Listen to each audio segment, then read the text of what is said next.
자, 문법 번역식 교수법의 세 번째 시간입니다. 이번 시간에는 우리가 지난 시간까지 배운 것들을 토대로 이 문법 번역식 교수법으로 수업을 구성한다면 어떤 식으로 구성하는지 한번 살펴보도록 하겠습니다. 그래서 여러분들이 오늘 지금 이번 시간에 하는 내용을 잘 보시면 그 전에 배웠던 것들이 어느 정도 또 이해하는 데 도움이 될 수도 있을 것 같습니다. 자, 우리가 지난 시간에 여러분 문법 번역식 교수법으로 수업을 구성할 때 어떤 순서에 의해서 구성되는지 여러분 이제 보셨을 거예요. 그래서 기억나시나요? 일단 첫 번째 자세한 문법 설명을 먼저 합니다. 그리고 두 번째 약간의 어떤 구조 연습을 하게 되고요. 그 다음에 그 모국어 번역을 하게 됩니다. 그리고 마지막으로 이제 뭐 어휘, 암기 이런 것들을 하게 되죠. 그래서 이게 문법 번역식 교수법의 어떤 전체적인 수업 구성이라면 이제 여기서 중요한 것은 자세한 문법 설명을 한다. 우리가 연역적으로 먼저 문법을 가르치고 문법의 어떤 규칙이라든지 이런 것들을 먼저 가르치고 이후에 활용한다라고 했습니다. 이런 게 연역적 교수 방법이라고 했습니다. 문법 번역식 교수법의 큰 그 특징이라고 할 수 있죠. 그 다음에 이제 구조 연습, 모국어 번역 이런 것들은 사실 선후 관계는 뭐 조금 바뀌어도 됩니다. 반드시 이 순서로 할 필요는 없을 것 같아요. 핵심은 이런 것들이에요. 그리고 이제 모국어 번역을 한다는 것 자체는 중요한 거죠. 그 다음에 이제 어휘, 암기. 어휘는 어떻게 암기한다? 목록으로 이제 표시해서 이제 암기한다. 그 어휘의 어떤 맥락 사용이라든지 이런 것들은 배제하고 그냥 뭐 영어로 한국어 영어를 이렇게 번역으로 딱 제시해서 목록표를 이렇게 주시고 외워라. 그리고 이 어휘의 양이 또 외울 어휘나 문법의 양이 상당히 많다라고 할 수 있습니다.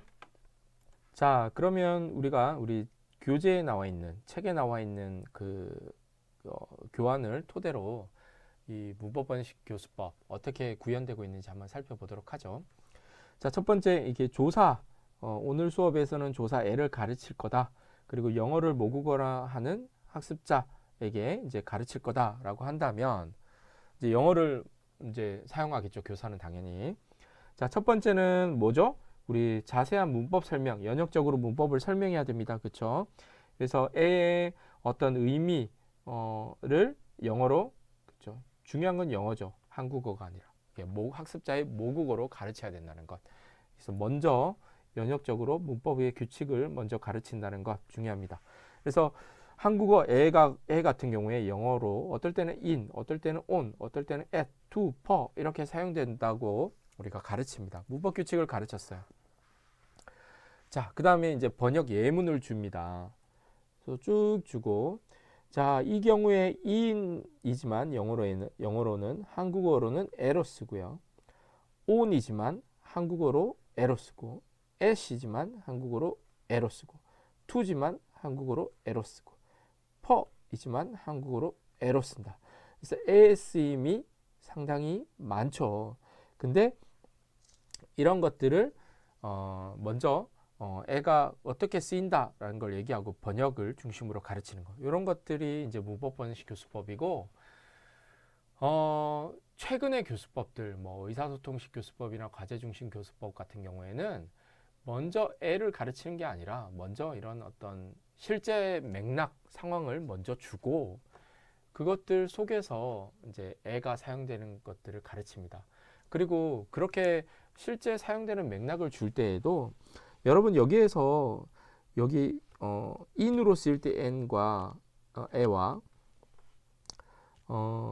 또 그 이 일주일에 3번 테니스 칩니다. 여기에서 n은 쓰임새가 다르잖아요. 여기에서는 이제 장소를 의미하고요. 여기에서는 이제 시간이고 횟수를 의미할 때 쓰는 겁니다. 그러니까 이 애가 다르기 때문에 최근의 교수법에서는 이 애를 같이 가르치지 않습니다. 언어의 기능, 쓰임새, 사용이 다르기 때문이죠. 근데 문법 번역식 교수법에서는 같이 나오면 그냥 같이 가르치는 거예요. 근데 우리 최근의 교수법은 단계별로 요 중에서도 어떤 애가 더 쉽고 어떤 애가 더 어려울까 그런 것들을 이제 파악해서 단계별로 모든 애를 한꺼번에 가르치지 않는다라는 것이 좀 차이라고 할 수 있겠죠. 자, 이렇게 어쨌건 번역 예문을 통해 제시하고요. 그 다음에 애의 기본 기능이 범위 한정이며 서술어 또는 대상에 따라서 다른 뜻으로 쓰임을 체계적으로 이제 이후에 설명하게 됩니다. 어쨌건 이런 문법 규칙들을 많이 설명한다는 게 중요하죠. 그 다음으로 뭘 하냐? 이제 어휘를 이제 가르치는데 이 어휘는 예문에 나타난 새로운 어휘를 목록의 형태로 중요합니다. 목록의 형태로 모국어로 가르친다는 것. 그래서 서울이 뭐냐, 교실이 뭐냐, 계시다, 날마다 테니스 치다 이런 것들이 각각 어떤 의미를 가지는지 그런 것들을 목록으로 제시한다는 거예요. 근데 최근의 교수법은 이제 좀 다르죠. 이런 어떤 어휘를 중심으로 그리고 실제 어휘의 표현을 중심으로 가르치는 게 좀 다르죠. 그래서 테니스 치다 같은 경우에도 여러분 운동할 때 뭐뭐를 치다 엄청 많습니다. 맞죠? 테니스 치다, 볼링 치다, 뭐 당구 치다, 배드민턴 치다. 치다에 해당하는 그 운동도 있고요. 뭐뭐 하다도 있죠. 수영하다, 뭐 농구하다, 축구하다 이런 것들이 있습니다. 그래서 이렇게 뭐뭐 타다도 있고요. 맞죠? 그래서 최근의 교수법은 실제 사용하는 쓰임새, 기능 위주로 하기 때문에 요 치다, 타다, 하다, 뭐뭐 하다 이것들을 한꺼번에 이제 묶어서 이렇게 같이 가르칩니다. 근데 이 문법 번역식 교수법 같은 경우에는 치다에 해당하는 다른 표현들은 가르치기보다는 그 텍스트 안에 나오는 그 문법만 목록으로 이렇게 번역해서 제시하고 있다. 이런 것들이 이제 다르다고 할 수 있습니다. 어때요? 뭐 생각보다 그렇게 복잡하지는 않습니다. 그렇죠? 문법을 먼저 가르친다. 그래서 문법의 규칙을 먼저 가르치고 그것을 이제 그 문법이 들어가는 문장 번역 예문을 이제 제시하고 이 문법 규칙에 어떤 예외 규칙이 있으면 그것도 가르친다. 또 여러 가지 상황에서 다르게 쓰임새가 있을 경우에 그 모든 것들을 한꺼번에 가르치고 마지막에 이제 어휘를 암기한다. 어휘를 제시할 때는 어휘를 목록의 형태로 제시하지 상황이나 어떤 맥락 이런 것들 안에서 어휘를 가르치지는 않는다. 단순히 이제 번역을 위한 그런 어휘 제시라고 할 수 있겠죠. 이런 식으로 구성되는 것이고요. 그래서 교사가 정말 일방적으로 수업하기 쉬운 교수법이고 시간도 많이 걸리지는 않습니다. 그렇죠. 그래서 교사가 수업의 전체적인 시간을 되게 통제하기 쉬운 것 같아요. 네, 그리고 교재의 구성도 단순할 수 있겠죠. 문법을 한꺼번에 이렇게 제시하고 어떤 말하기라든지 어떤 그 듣기 이런 활동들 배제되기 쉽죠. 활동 과제 이런 것들도 많이 배제되기 쉽습니다. 번역이 핵심이기 때문이죠. 자, 여기까지 하고 원래는 이제 여러분들이 나중에 이제 하게 될 때는 각각의 교수법에 따른 어떤 그 실제 수업 모형을 발표하도록 하고 이거는 뭐 이런 식으로 하는 것으로 마치도록 하겠습니다. 이후에 다른 교수법에서는 여러분들이 이것들을 실제로 수업을 한번 구현해 보세요.